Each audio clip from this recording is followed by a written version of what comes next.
Good morning, Fort McMurray, Wood Buffalo, the rest of the world. You've tuned into the Mac City Morning Show. I am your host, Elliot Pierre, and we're going to start today's episode off the same way we start every episode off, with a moment of gratitude.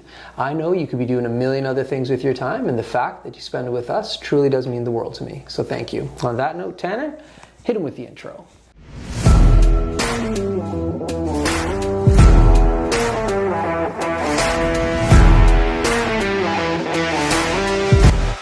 And we are back. Big shout out to Coldwell Banker and Colin Hardigan for sponsoring these episodes. We really do appreciate your ongoing support. As everybody at home knows, I don't introduce my guests because they can do a better job at that than myself. So can you please tell everybody at home who you are and what you're about? Hey, I'm Sheila Green. I'm a realtor with Coldwell Banker. I'm born and raised in Fort McMurray. Okay, Yeah. We're going to have a good interview today then? Yeah. Okay. Have never left. Okay. Yeah, I'm one of the few that have always stayed here all of my life. Okay. Yeah. Nice. Other than that, that's kind of it. I There we have go. a couple kids.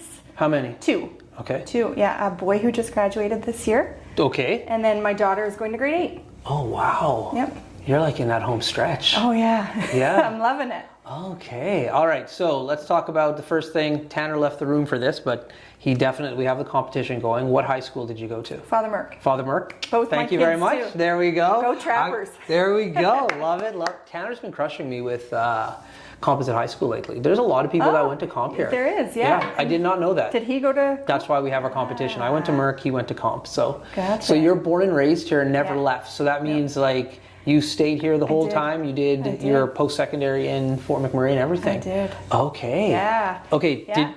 Let's talk about it. So you went to Merck, and how long have you been a real estate agent for? Going on 2 years, but Okay. I have been with the Lure Group for 4 years. Okay. So I was kind of behind the scenes and Right. then moved forward in front, and Okay. I thought I better do this. Yeah. I wanted to do it all my life, but Right. kids Kids, and all that's that right. get in the way. And That's right. I just decided, okay, now is the time. Right. As I'm getting older. So what about real estate spoke to you from such a young age? You know what? It just people. Okay. I love people. I love being around people. It just makes me happy. Yeah. Yeah. It's not even the real estate thing. It's just Right. that happiness Yeah. with people. Yeah, especially when you're like helping them find such a monumental like component of what their life is Yeah. going to be. Yeah. Right? The excitement and the joy just, I don't know, it warms me. Yeah. So being more front-facing as an agent, Yep. do you deal with more of the people now? Because before I have to imagine it was more paperwork prior Yes. to, right? Yes. Yeah. Yeah, just more so before it was in the office, kind of taking care of the paperwork, making sure everything is running smoothly, and Yeah. then the social media part and all that stuff. Right. And then eventually now I'm in front of everybody and putting myself on camera. That's right. Well, the camera Right? part's easy. The camera part's easy. So that has to be, and we've talked to 1 or 2 agents who are born and raised here, that has to be a huge advantage for you in regards to not only having a base of individuals that know you, but having such a long-standing history of the homes and the neighborhoods that Yeah. have like come up in Fort McMurray. Yeah, no, it definitely has. I have family, lots of friends that are here, and Right. that definitely does have its advantage. Yeah. And I have always been in tune with real estate. Like a lot of people don't know, but in my 20s, I've been like fangirling over realtors. Like, Okay. Yeah, I want to do that. I want to do that. Yeah. So I mean, I've always, had those things of wanting, but. Yeah. Those things play in your head. That's right. Right? Yeah. But because of my community and the support, I love it. That's I do. awesome. Yeah. That's awesome. Yeah.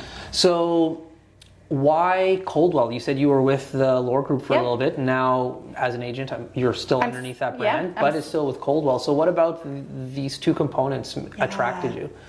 The leadership. Definitely 100% the leadership.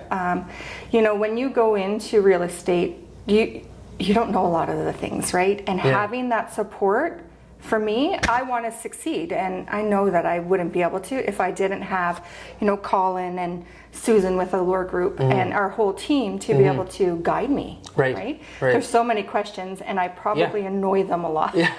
Yeah. But that to me was the biggest part. Right. So the support, definitely. Yeah. And I mean, the Coldwell Banker name, right? They've been here for a really long time. So Yeah. to me, that was really important. That's right. Well, having that experience and having that wealth of knowledge definitely is going to play a huge factor. Yes. In regards to your future and ongoing success. You know, like you already get that backing to be like, I don't know what to do here. It could take me hours, days, weeks to figure out this answer. Or I could just go ask somebody with all this experience that like is in this awesome facility, you know? Yeah. Yeah. It helps. No doubt. So with your son just graduating, what's game plan for him right now? He's currently finishing up his RAP program for welding. Oh, awesome. So that's his career choice. I'm so proud of him. Yeah. So in grade 11, he did a dual credit program. So he did half of his semester in school and then the other half at Keanu College. Because for welding? Yeah. It's actually interesting. Because COVID kind of shut a lot of the RAP programs down. Yeah. They decided to bring them in and give them their first year at Keanu. So it was a dual credit. Oh, nice. Yeah. So he already had, that full year going into grade 12. Yeah. So then grade 12, he got a RAP placement. Yeah. He did his first semester at school, so did all his core subjects. Right. And then now this semester, Yeah. he finishes up at the end of this month, I think. Yeah. He's been at Syncrude. Okay. Yeah. Fantastic. Yeah. I'm one of the only I grew up here obviously as well. I'm one of the only ones out of my friend group that did not go into the RAP program. Don't regret it whatsoever, by the way. But for them, it was a awesome. The word it's bigger than awesome. The opportunity that it created for them to like start their career and not just their career but their lives and put that foundational like brick down first. Yeah. Immense opportunity that I think that a lot of people in Fort McMurray have taken advantage of, but I don't think enough people recognize how big of opportunity it is. Exactly. And that's kind of, growing up, so my husband was a welder. He's kind of moved on to different things. Of course. Growing up, we kind of instilled in him, like, this is the opportunity. By the time you graduate, you could have a first year or second year under your belt. That's right. And he just took it. Yeah. He's like, this is what I want to do. That's right. I've seen so much growth in him this year. Right. Because you're still, it's like that mom. It's still your child, your baby. Yeah. And then all of a sudden, he's going out into the workforce with adults. Yeah. And I'm like, he's not ready. He's not there. That's right. But he's definitely taken full advantage of it. And the people that he works with admire him, right? And they're teaching him as well. So. That's right. Yeah, the guys at site like when the younger guys come in because they get to mold them, get to hang out, and like and that. My aunt was in human resources for Syncrude for years, and she always used to tell me, like, the people that she's recruiting, especially the young kids, that is what's keeping your pension alive. It's so true. So she's just like, when I'm hiring individuals and I'm hiring young people from like the RAP program, like I'm looking at that as like, I'm not going to be here. This place still needs to like evolve and still needs to stay in business because I got a pension. Right. And so it's in like the best interest. And I think that's the one thing that these sites have definitely been able to bring together is like the mentality of coaching these young RAP students to be like the future of their plant site. Yeah. And it takes a special person to be able to coach them too. Oh, right? yeah. So it's. Yeah. That's cool. I'm so proud of them. Yeah. That's really, that's that mom in me. Yeah, no doubt. And so now your daughter is in grade 8, going into grade 8 or going to grade 9? Going into grade 8. So she is grade 8, that's still considered junior, not high school yet. Junior high. It's crazy to me that like that wide span of grades are in that facility now.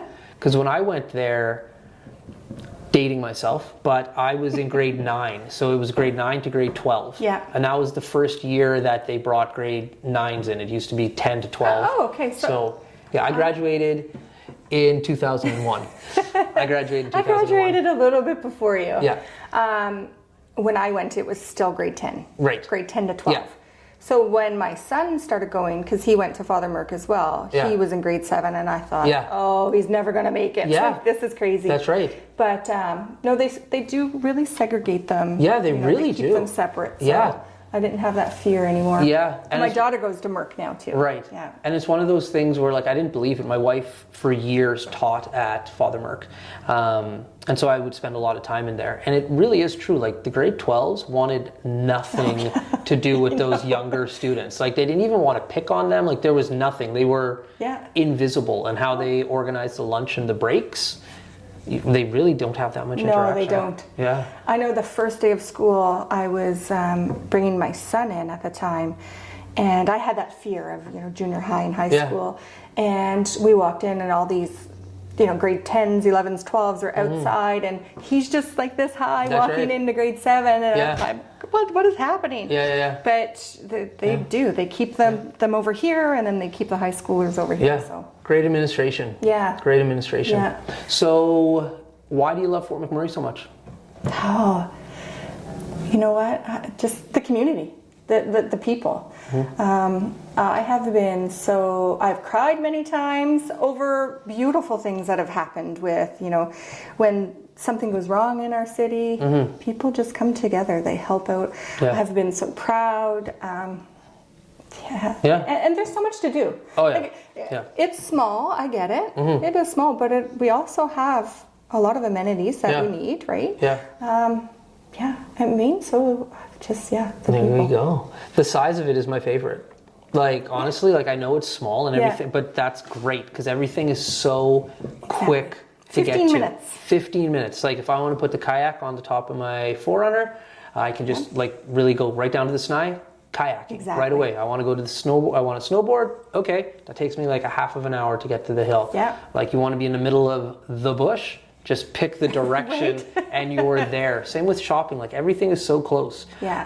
I'm about to travel Alberta a little bit for the summer. Oh, perfect. Visiting family. And it's something that drives me nuts. Every time I go to Calgary, I'm just like, anything you need to do takes 45 minutes minimum to get to. I'm not a big city person. Both of my siblings make fun of me. They call me a country bumpkin. Because like I grew up in Fort McMurray just like they did, but like yourself I decided to stay. Like I went away for school for a few years, but I always knew even through post-secondary that I was going to come back. And I love it. And so like Alicia, that's my sister, will be in Calgary and she'll take me on it's not called the LRT, I forget what they call their whatever. And I'll go there and I'll just be looking and she's like, hit the button. And I'm just like, oh. And like I'll hit the button and then she's like, you're such a country bumpkin. Right? I'm just like, whatever, I am. Because I like the size of Fort McMurray. I do too. Like, I love traveling and I love to visit other places. Yeah. But the size of this community, as well as like I find outside of you and me, like there's more people aren't from here, So they come from somewhere else. So because of that, I feel there's just that built-in niceness in regards to, I moved here from somewhere else, you're moving here from somewhere else, I remember that struggle, I'm going to try to make your struggle less. And so there's that just sense of like built-in, like let's help out everybody. Yeah. So the people I love learning about where people come from when they move here, and I'll ask a million questions. And I feel bad after. I probably asked too many, but I'm genuinely interested. Facts. Because I don't know the difference, right? So for me, I like that too. I made a career out of it. I just get to ask people, why did you come here? It's fascinating, especially like my parents are immigrants. I love talking to immigrants who have moved to Fort McMurray from a different country. I'm just like, okay, for one, how did you hear about Fort McMurray Why wherever? Fort McMurray? Because you heard of Canada, it's a big continent, or country, sorry. But it's just like, Fort McMurray is so small, how? And the stories of how they ended up coming here are fascinating. Incredible. So being a local, me and Tanner just went out last night for some of this. We like pizza. We like all types of food. But when it comes to pizza, what is your go-to spot? PK's. PK's? PK's Pizza all the way. Okay, I like it. Yeah. Okay. I love PK's. And so how long have you been a fan of their pizza for? I'm pretty sure when they were in Abasand, it used to be a different, I think they were under a different umbrella at the time. Okay. But my husband and I lived in Abasand, we would go there all the time. Okay. And then they moved up to Timberley. We also moved up to Timberley conveniently. Yeah. We were right across from PK's. So Okay, I love it. It's been a really long time. I love it. That's great. That's a good answer. Yeah. I don't think we've had that one yet, but that is Really? a good choice. Oh. Yeah, we've had a lot of Jomas. When I was younger, Yeah. it was Jomas. Yeah. For sure. Yeah. But now, definitely PK's, PK's. good. Yeah. Big shout out to PK's. Yeah. We're going to clip this. That's going to be just for them. That's awesome. So with your children growing up here, what did you kind of gravitate to doing with them, knowing Fort McMurray so well for yourself? My son played hockey. Yeah. And then baseball. He also was dirt biking. Okay. And then my daughter has been cheerleading for, this will be her 6th season. Oh, So wow. Premier Academy came to Fort McMurray. We were one of the very first people there. Yeah. And she's been with them ever since too. Okay. Competitively. So like we have got to travel, you know, I've been to Boston, we've been to Niagara Falls, places like that. So I've got to travel with my kids. I've never had a chance to ask anybody this question or these questions that I'm about to ask, so I'm excited. So, professional cheerleading, I don't get it. In regards to, like, I know nothing about the sport whatsoever. I still don't either. So, like, and then you helped out and you said, and it's competitive. I'm like, even better, because I don't know what that means. It is so crazy. Like, I've seen, like, the movies, like, is it called Bring It On back in the day? Like, I saw that Bring It On movie, so, like, I understand, like, okay, what a competition is, and I understand, like, putting together, like, a whole routine, but that's as far as it goes for me. Oh, there's so much more than it. Yeah. I still don't know how like the scoring in that works. Yeah. They'll go out, they'll compete, and I'm crying because they did so amazing. Yeah. But it could be one technical little thing that they didn't hit properly that brings your score down. So I don't know about that stuff. Yeah. But in behind the scenes, they're all year working at that one routine. Right. Right, and they're trying to tweak it, and they're trying to. They're stunting different levels for it. Yeah. It's so crazy. Okay. And the empowerment of being in that building. That's right. When you have cheerleaders and they're all different, sizes, everything. That's right. It's so inclusive. Yeah. And it's really exciting being in there. Very cool. Yeah. Very cool. Yeah. So I don't know a lot about it. You know more than I just I need, just kind of do the hair and makeup with my daughter, and I'm like, have fun, babe. Yeah. That's awesome. Yeah. Very cool. Well, listen. We're at the end of our time. Perfect. So before I cut you loose, so everybody gets a shameless shout out or plug. Okay. So we have the mic, the camera, the lights. Have fun. Hey, so if you're looking at buying or selling or any questions real estate related or anything for that matter, feel free to give me a call. 780-881-6867. You can also find me on Facebook at Sheila Green, the Lore Group Coldwell Banker, and Instagram at sheilagreen.ymm.real estate. You nailed that. All right. Well, for McMurray with Buffalo, the rest of the world, that's been another episode of the Mac City Morning Show. From the bottom of my heart, thank you very much for tuning in. It means the world to me. Big shout out to Colin and Coldwell Banker for making these episodes happen. We really do appreciate your ongoing support. Other than that, I hope everybody at home is having a great day, and we'll see you tomorrow. Peace. What a deadly old way to end another morning show. Later, boss.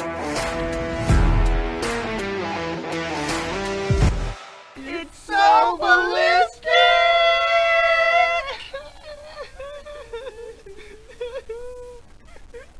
Talk about quenching your ugly thirst.